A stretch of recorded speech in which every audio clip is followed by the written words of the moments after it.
sikat na basketballist. Ngayon, pagkatapos na mamatay ang kanyang ama, nag-retire siya at naglaro siya ng baseball. Yung baseball na laro ay hindi siya sumikat. Pagkatapos ng ilang taon, bumalik uli siya sa basketball at mas sumikat siya. Yan si Michael Jordan. Kasi basketball talaga ang para sa kanya. Kilala niyo ba si Jackie Chan? Yeah. Kilala niya kayo? Pareho lang din tayo. Si Jackie Chan ay isang simpleng stuntman. Nagsimula siya sa Hong Kong.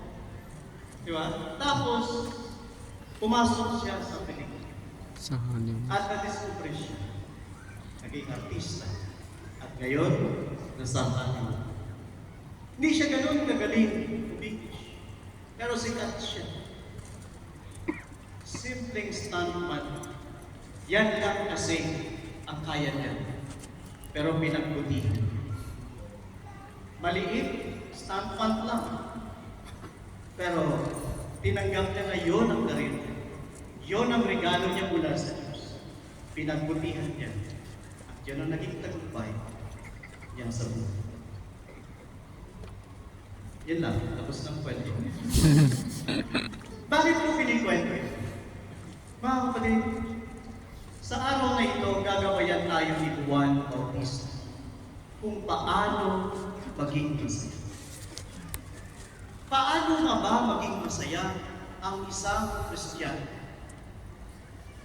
Katulad ni Juan, napagkamalan siyang Mesiyas, napagkamalan siyang si Kristo. Pero kagandahan kay Juan, malinaw na sinasabi niya, hindi ako ang Mesiyas. Eh kung hindi ikaw ang Mesiyas, ikaw pa si Elias. Sabi niya, hindi rin. Ikaw ba ay isang propeta? Hindi rin. Malinaw kasi sa kanya ang pagsabi ng hindi. Kasi malinaw sa kanya kung ano ang mayroon siya. Eh kung hindi ikaw ang Mesiyas, hindi ikaw ang propeta, hindi ikaw si Elias, eh sino ka? Sabi niya, ako ang tinutukoy ni Propeta Isaías na isang tinig na sumisigaw sa ilanggo na ituwid mo ang daraanan ng Panginoon. Yan ang papel niya. At malinaw sa kanya yun, tinanggap niya. Saan ba nakatira si Juan Bautista? Sa disyerto. Marami sa atin ang nag-camping na sa disyerto. Pag wala kang dalang equipment, sigurado talagang wala kang makikita. Wala. Anong kinakain niya? Pulong computer. At ano ba yun? Balang. Kailan nandito si Father Troy. Balang. Yun lang ang kinakain niya. Malungkot ba si Juan?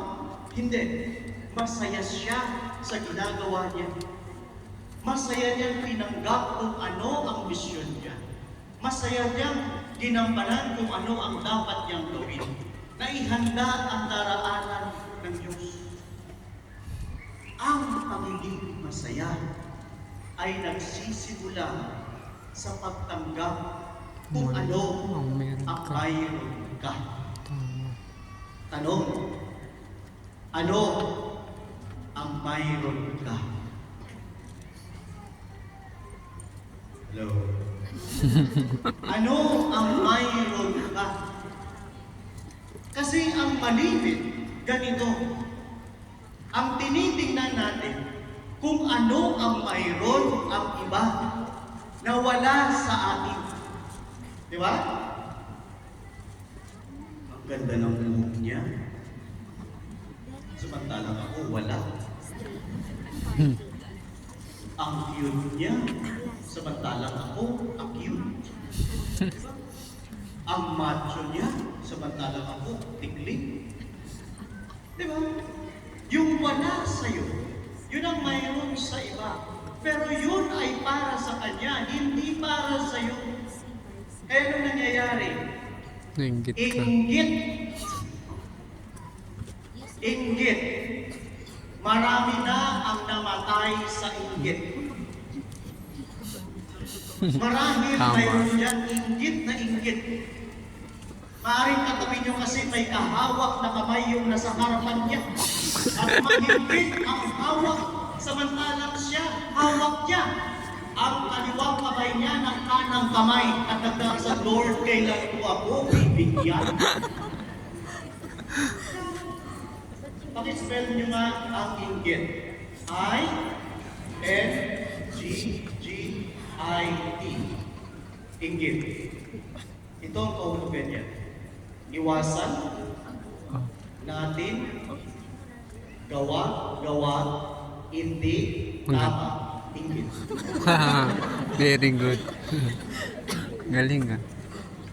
Yan ang ibig sabihin ng inggit. Huwag kang gagawa ng masama sa kapwa mo. Kasi sa sobrang inggit mo, makakagawa ka ng masama. Sisiraan mo siya. Kasi mas wapo ang boyfriend niya Oo, kaysa iyo. gawa. Sisiraan mo siya Atin kasi na. nauna siya pagka-boyfriend kaysa iyo. Hindi 40 tama. years old ka na. Siya 20 pa lang pero may boyfriend na siya. Ikaw naghihintay pa. Nakailang balik ka na kay St. Jude. Pumunta ka na sa Quiapo.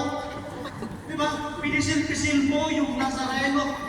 Kaya ngayon, pitpit ang kamay ng Nazareno. Nilinis mo na ang baklaran. Hindi na ngayon nagbabakyong ang baklaran. Naniningluhod ka, Lord, please. Isa lang. May tumating sa'yo, kaso choosy ka. Tama yun, Dolby. Nung ginanap mo, anong ginanap sa'yo? Nakataas ang kamay mo. Kasi parang may nakatutok na shotgun double barrel pa sa'yo. Tama nga yun. Sa'yo. Mga kapatid, Joseph. gusto mo ba na maging masaya? Di ba yung narinig? Gusto mo ba na maging masaya? Yes. Kung ganon, gayahin mo si Juan Bautista. Tanggapin mo ng taus-puso kung ano ang ibinigay sa iyo. Dinanas ko yan. Ginusto mo yan eh. At simula nung araw na yun, sabi ko, Lord, ito talaga para sa akin. Minsan, nasa Pilipinas pa ako. Lumabas ako ng bed. Hindi ako nakadamit pa. Nagtinginan yung mga tao. Sabi nila, very clumsy. Wow. Sabi ko, no, Father Chief. Simula noon, kontento na ako sa buhay na ito. Wow. Very Ramsey. Pag naka-side ko lang. Tanggapin mo kung ano ang ibinigay ng Diyos. Pagkatapos mo, pag-ibayuhin mo, pagbutihan mo, at wag na wag mong ikukumpara ang sarili mo Sa iba. Kasi kapag sinimulan mo nang ikumpara ang sarili mo sa iba, ang makikita mo Galit kung na. ano ang mayroon sila na Naman wala. Tama. Lagi ka na lang nakatingin sa kapitbahay. Marites. Buti pa sila bago ang suka. Buti pa sila maganda yung pamilya nila. Buti pa sila hindi nag-aaway ang magulang. Sasabihin ko sa iyo, isang buwan pa, nakatira ka na sa kapitbahay. Kasi yun ang gusto mo. Pero hindi mo nakikita kung ano ang mayroon ka. Yes, totoo yun. Yung kapitbahay mo, maayos ang buhay nila. Kasi nagsumikap silang ayusin yun. Sa pamilya na pinabibilangan, posible na ang tatay lasing. Posible ang nanay mo, chismos. Posible ang mga kapatid mo ay palaki. Pero natanong mo ba sa sarili mo, bakit ba ako nandito sa pamilya mo? Kasi baka ikaw ang itinala ng Diyos Para para magbago. ayusin ang pamilya na yan. Mm. Kung aasa ka sa kanila, sino pa ang aasahan niya? Posibleng sila ang umaasa sa iyo. At dahil sa pamamagitan mo, maaayos mo ang pamilya mo. Hindi ba? Pamilya mo ang isa sa mga dahilan kung bakit nandito. Although hindi lahat. May iba dito na nandito lang sa Abu Dhabi para magpupo. Magpupuon lang ako. Dami nag-react. Okay ba? Pagkatapos ito, babalik na ako ng Pilipinas. Pagpatay na siya. Grabe. Mga kapatid, ano ang may? Pag-iba yung tanggapin mo. Dahil yan ay ibinigay ng Diyos sa iyo ng may naging. Si Juan Bautista, hindi siya naisip. Hindi siya nainggit. 2 years pa. Sa halip tinanggap niya na ang papel ko sa buhay ay ihanda ang pagdating ng Panginoon. Kaya ako nagbibinyag, may higit pa na darating. Siya ay magbibinyag sa inyo sa pamamagitan ng Espiritu. Malinaw sa Kanya kung ano ang mayroon siya. Ngayon ang tanong ko sa ating lahat, malinaw ba sa iyo kung ano ang mayroon ka? Maliit man yan, simple man yan sa tingin mo. Pero sisiguraduhin ko sa iyo, ibinigay ng Diyos sa iyo yan para maging sanhi ng saya. Pwede ba bang magkwento? Pwede. Kasi nakahanda talaga ako ng 3 oras. Okay na ba ba? Kumain na ako eh, kumain na ako. Kayo ba kumain na? Hindi pa, Kaya Father. kita ako kayo yun. Kung walang break na magpuntaan na kayo. True story. May tita. Siya ay asawa ng kapatid ng nanay. Tita mo Grade eh. 6 lang ang natapos niya. Mm. 4 ang anak nila. Nagka-college na yung dalawa. Biglang na-stroke yung uncle. Talaga, stroke. Paralyzed So, hindi talaga. na makapagtrabaho. Alagay. Isa lang ang alam ng tiyak, ang magluto. Ang magluto ay talagang napakasarap niyang magluto. Kitang-kita sa mga anak niya. Tataba. Hindi sila matangkad, palakan.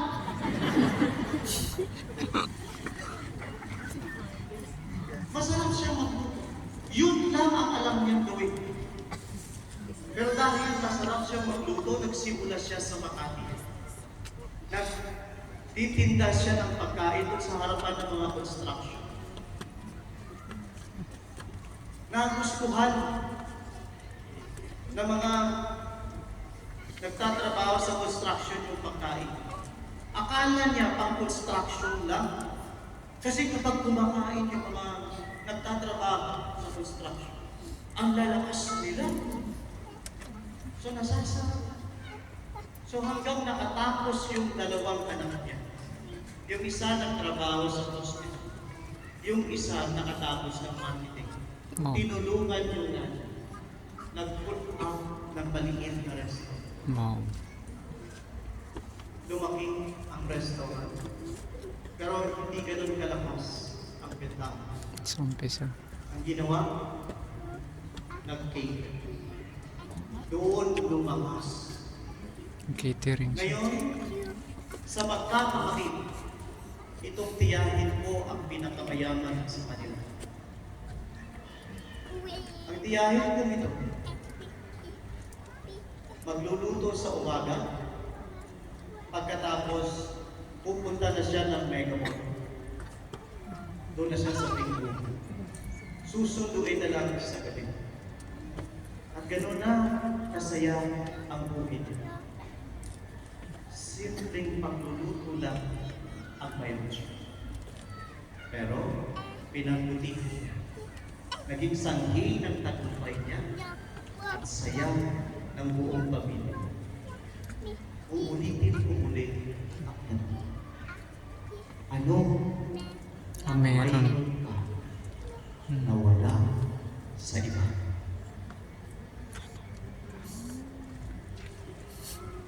Hello? Ang galing magluto. Okay lang? English pala to. How are you?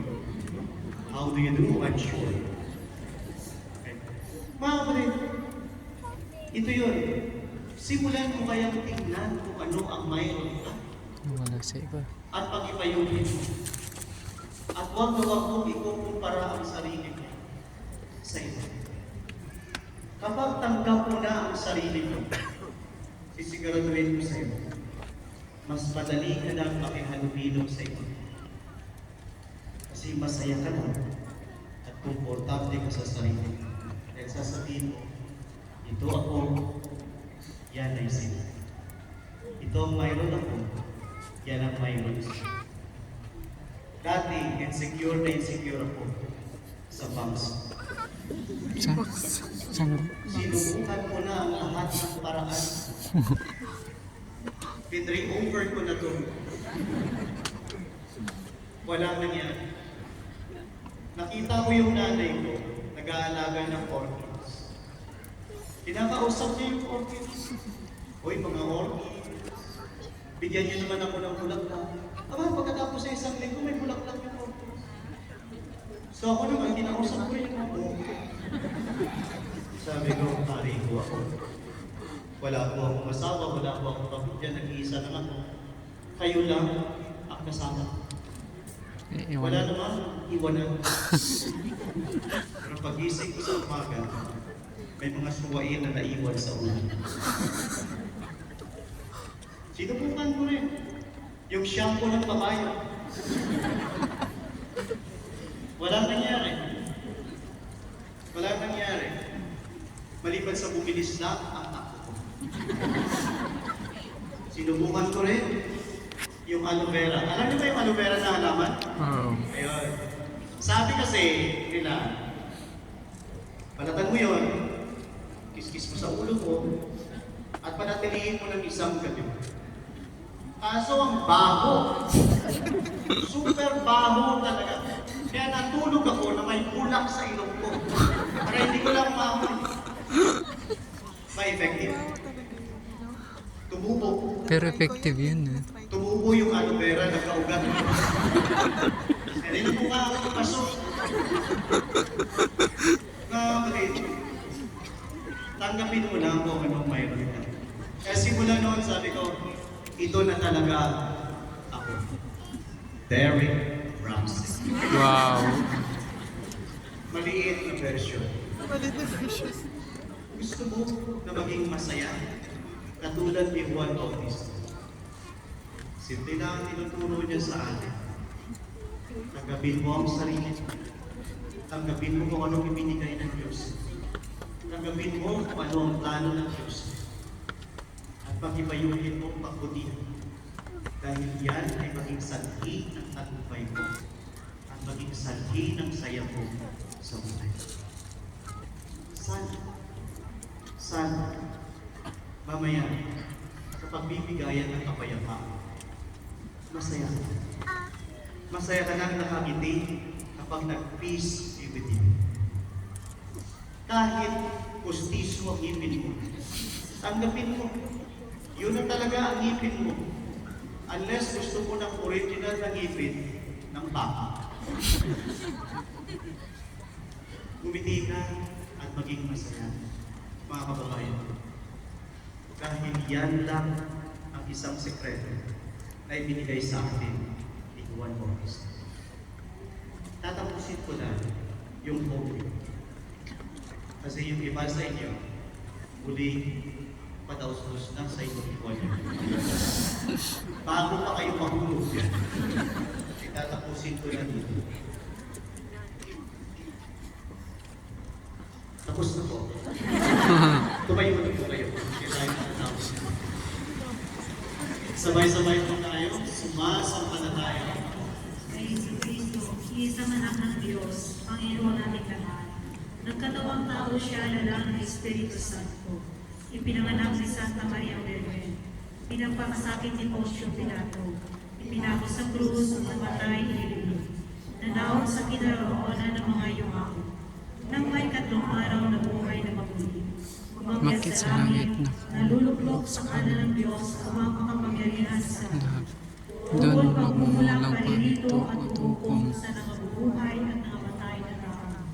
Sumasampalataya naman ako sa Diyos Espiritu Santo, sa banal na simbahang katolika, sa kasamahan ng mga banal, sa kapatawaran ng mga kasalanan, sa pagkabuhay ng muli ng namatay na tao, at sa buhay na walang hanggan. Amen.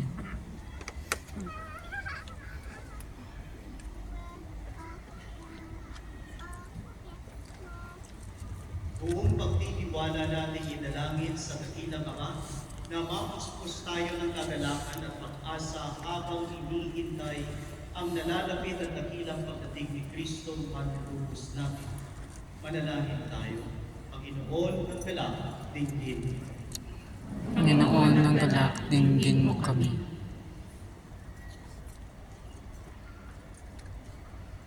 Sa simbahan, naway mong galak niyang pagtanggol sa lahat ng pagkakataon, ang dignidad at kasagraduhan ng buhay ng tao. Manalangin tayo sa Panginoon. Panginoon ng galak, dinggin mo kami.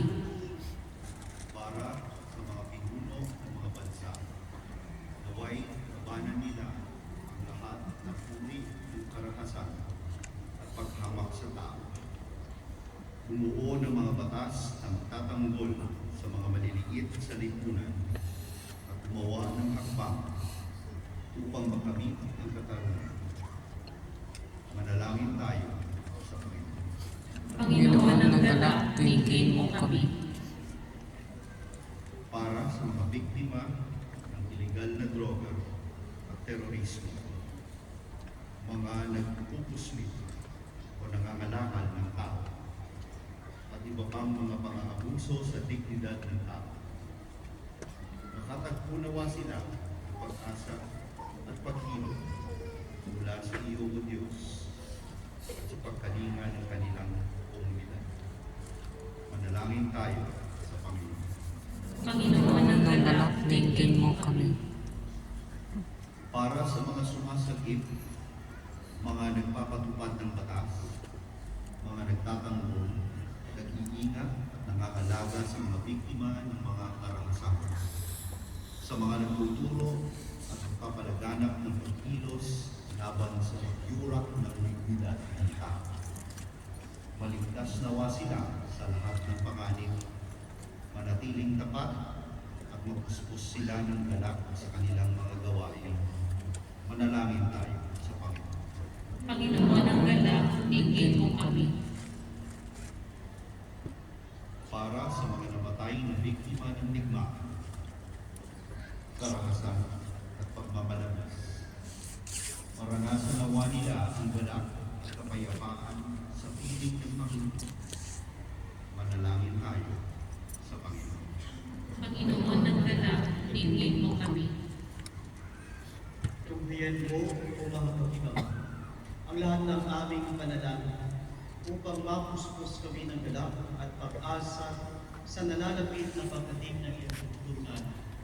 Inihiling namin ito kay Kristo, aming Panginoon. Amen. Tayo po ay magsigaw.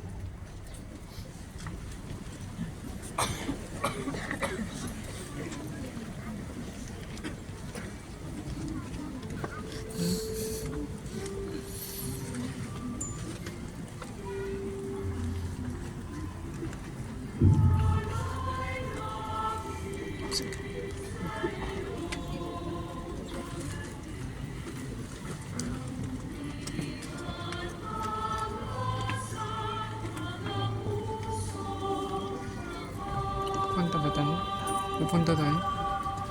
Offering pa lang, girl. Akala ko na. Hindi yung ano. Yung ano ng Austin. Wala, mamaya. Yung ano nasa harap. Pa lang. Ayun ba yun? Lutang ka, girl.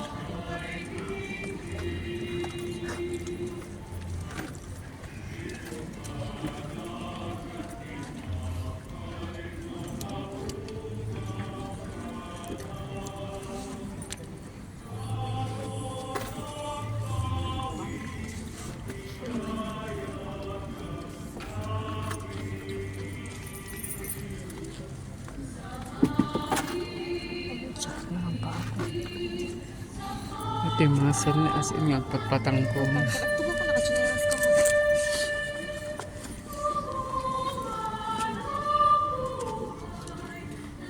Malapit naman.